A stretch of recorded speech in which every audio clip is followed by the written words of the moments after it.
তিথির ইচ্ছা করলো সবার মতো ডিম ভাজবে, তো আর কি করার, কড়াই নিয়ে আসলো।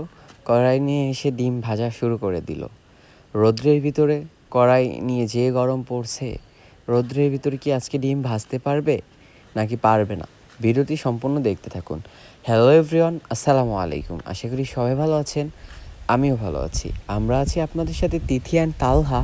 তো চলেন ভিডিওটি দেখা যাক। তো তিথি কড়াইয়ের ভিতরে ডিম ঢেলে দিল। দেখেন কি সুন্দরভাবে ডিম ভাজা হয়ে যাচ্ছে, মনে হচ্ছে যে তেলে ভাজছে অথবা আগুনের ভিতরে চুলাই দিয়া, কিন্তু আসলে সম্পূর্ণ ভিন্নটাই।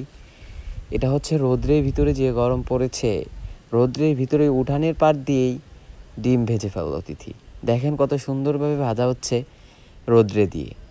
এমন কিন্তু চুলায়ও হয় না যেমন রৌদ্রে হচ্ছে। ডিমটা কিন্তু সুন্দরভাবে ভাজা হয়ে গেল। তো দেখতেই পাচ্ছেন আপনারা, ডিমটা কত সুন্দর করে ভেজে ফেললো তিথি। একবারে সুন্দর, ডিম পোচের মতো হয়ে গেছে। তিথি এত সুন্দর করে ডিম ভাজবে আমি তা কখনোই ভাবি নাই। আর কখনোই ভাবি নাই যে রৌদ্রে এত সুন্দর করে ডিম ভাজা হবে। তো ফাইনালি গাইস, দেখেন ডিম ভাজা কত সুন্দর হয়ে গেছে। মনে হচ্ছে যে চুলায় ভাজছে, কিন্তু সম্পূর্ণই রৌদ্রে ভাজা। তো সবাই ভালো থাকবেন, সুস্থ থাকবেন। আসসালামু আলাইকুম।